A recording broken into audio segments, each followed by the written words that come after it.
आखिर ये कौन लोग हैं जो जो कानून हाथ में ले रहे हैं? ये कौन लोग हैं जो किसी को भी मुजरिम करार देकर और खुद ही सजा दे रहे हैं? लोगों के साथ मारपीट और हिंसा की घटनाएं हो रही हैं। हेट क्राइम्स, जब से ये नई सरकार बनी है उसके बाद से हम समझ रहे थे कि अब शायद इलेक्शन ख़त्म हो गया है और माहौल सेटल हो रहा है, लेकिन हम देख रहे हैं कि हेट क्राइम्स में कमी आने के बजाय बराबर हेट क्राइम्स बढ़ते जा रहे हैं। और ये हेट क्राइम्स आप देख रहे हैं कि त्रिपुरा में रानी बाज़ार में और हरियाणा में चरखी दादरी में और यहाँ तक कि ये छत्रपति संभाजी नगर में और सुल्तान शेख इन फुलमबारी तहसील संभाजी नगर, और ट्रेन में एक 72 साल बुजुर्ग अशरफ मनियार, हाजी अशरफ मनियार के साथ जो हुआ वो वीडियो आप सब ने देखा होगा। ये तो कुछ चीज़ें हैं जो सामने आई हैं, लेकिन इससे कहीं ज़्यादा घटनाएं देश में हो रही हैं। और ऐसा लगता है कि कुछ लोग ऐसे हैं, कुछ ग्रुप्स ऐसे हैं जिनको ये लगता है कि वो कानून से ऊपर हैं और जो इतने बेखौफ हैं कि उनको ना कानून का डर है ना एडमिनिस्ट्रेशन का डर है, और बराबर जहाँ चाहते हैं कभी काऊ विजिलेंट गौ रक्षा के नाम पर और कहीं किसी भी बहाने से विशेष रूप से मुस्लिम समुदाय को या उसके लोगों को निशाना बनाने का काम ये लोग कर रहे हैं। और अफसोस की बात यह है कि सरकार उस पर खामोश है, चुप है, और ऐसा लगता है कि इन तत्वों को, ये जो एंटी सोशल और एंटी नेशनल एलिमेंट्स हैं जो अपने आप को कानून से ऊपर समझते हैं, इनको पॉलिटिकल पैट्रनेज, एक संरक्षण हासिल है ऐसा लगता है। इसके बिना इनके हौसले इतने नहीं बढ़ सकते। ये देश के लिए बड़ी चिंता की बात है और हम समझते हैं कि हमारी जुडिशरी को इस पर बहुत संज्ञान लेना चाहिए। और ये एक तो देश में जो कानून व्यवस्था को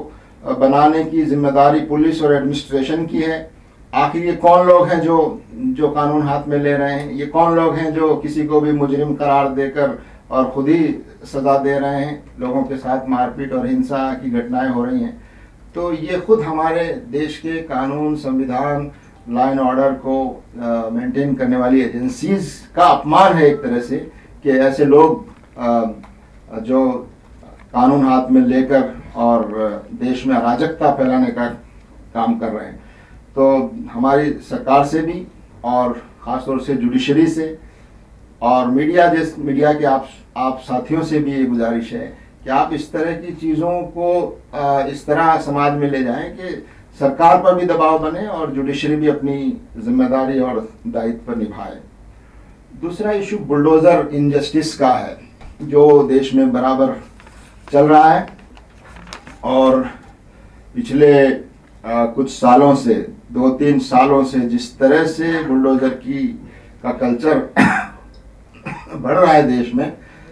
ऐसा लगता है कि ये बुलडोज़र जो है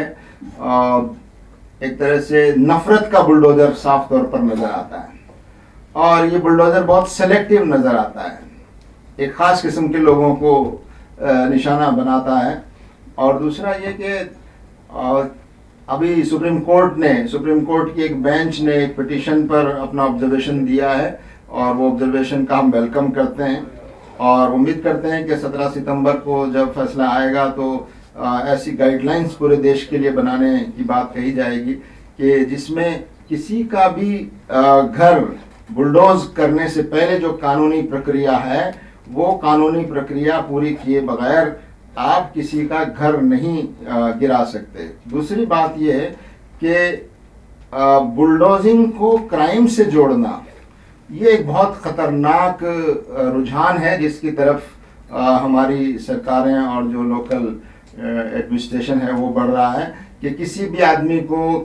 कोई इल्ज़ाम लगाकर कि उन्होंने फला जगह ये क्राइम किया या इस क्राइम में उनका हाथ हो सकता है, ऐसा कोई इल्ज़ाम लगाकर आप बगैर तहकीक के, बगैर उसके उसके घर को ढा देते हैं। और फिर कहते ये हैं, जिक्र करते हैं क्राइम का, अपराधी होने का इल्ज़ाम लगाया था, और फिर कहते हैं कि हमने कानून के मुताबिक जो है बुलडोजिंग किया है। तो सुप्रीम कोर्ट ने इसको साफ तौर पर कहा है कि इवन किसी का क्राइम साबित भी हो जाए तो भी आप बुलडोजिंग या किसी का घर या मकान या कोई भी इमारत ढहाने की जो कानूनी प्रक्रिया है उसको नज़रअंदाज नहीं कर सकते। क्राइम से उसका कोई संबंध नहीं है। तो ये बहुत एक अच्छी ऑब्जर्वेशन जो सुप्रीम कोर्ट ने दी है, इससे कुछ उम्मीद पैदा हुई है, हम इसका वेलकम करते हैं और उम्मीद है कि हमारी उच्चतम न्यायालय जो है वो पूरे देश में इस तरह की दिशा निर्देश और गाइडलाइन जारी करेंगे जो ये बुलडोजिंग का कहर और बुलडोजिंग का जो एक खौफ पैदा किया जा रहा है और ख़ास तौर से कम्युनिटी को निशाना बनाया जा रहा है। तो ये बहुत ही ख़तरनाक रुझान है। जमात इस्लामी पहले भी इसके खिलाफ आवाज़ उठाती रही है और हम आपसे भी गुजारिश करते हैं कि आप भी इस आवाज़ को वहाँ तक पहुँचाने की कोशिश करें। नफरती बयानों और नफरती भाषणों का सिलसिला भी रुका नहीं है बल्कि बढ़ता जा रहा है। हम देख रहे हैं कि महाराष्ट्र में बयान दिया गया हज़रत मोहम्मद सल्लल्लाहु अलैहि वसल्लम के बारे में, बहुत ही अपमानजनक बयान दिया गया। और इसी तरह महाराष्ट्र के एक राजनेता जो एमएलए भी हैं और जो संविधान की शपथ लिए हुए हैं, उनके बयान, नफरत वाले बयान जो है वो सामने आ रहे हैं। इसी तरह से और भी जगह पर चाहे वो आसाम और उत्तर प्रदेश के मुख्यमंत्री हों जो संवैधानिक पदों पर बैठे हैं, पिछले दिनों आपने देखा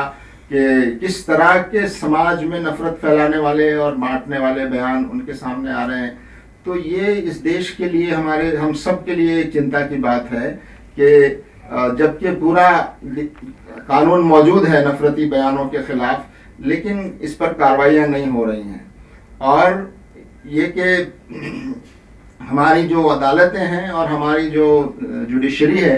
उसको हम ये गुजारिश करना चाहते हैं कि इस पर साफ तौर पर फैसले मौजूद हैं कि नफरत फैलाने वाले, नफरत का भाषण और बयान देने वाले, समाज को बांटने वाले जो बयान है उनके खिलाफ कार्रवाई होनी चाहिए, लेकिन वो कार्रवाइयाँ होती हुई नज़र नहीं आ रही हैं। तो हम समझते हैं कि ये कार्रवाइयाँ अगर नहीं होंगी ऐसे लोगों पर तो ये सिलसिला और बढ़ेगा। और ख़ास तौर से आइंदा कुछ महीनों के बाद कुछ राज्यों में विधानसभा के चुनाव आने वाले हैं और हम देख रहे हैं कि ये घटनाएं उन्हीं राज्यों में ज़्यादा हो रही हैं या उनके आसपास जहां जिनमें ये चुनाव होने वाले हैं। तो ये भी एक चिंता की बात है कि इन चुनावों को प्रभावित करने के लिए और कम्युनल पोलराइजेशन पैदा करने के लिए, समाज को बांटकर, समाज में नफरत फैलाकर उसका राजनीतिक फ़ायदा उठाने की कोशिशें जो की जा रही हैं, ये कोशिशें रोकी जानी चाहिए। और इसमें मीडिया का भी और हम जैसी संस्थाओं का और विशेष रूप से जुडिशरी का जो रोल है और कानून व्यवस्था बनाने वाली जो एजेंसियां हैं उनका जो रोल है कि ऐसे लोगों के खिलाफ एफआईआर दर्ज हो और उनके खिलाफ कानूनी कार्रवाइयाँ हों। जहाँ तक बुलडोजर इंजस्टिस की बात हम कर रहे थे, उसमें हम ये भी डिमांड करते हैं कि जिन लोगों के मकान गिराए गए हैं उनको पूरा मुआवजा दिया जाना चाहिए। जिन अफसरों के माध्यम से ये कार्रवाइयाँ हुई हैं उन अफसरों के खिलाफ कानूनी कार्रवाइयाँ की जानी चाहिए। तो ये हमारी डिमांड है।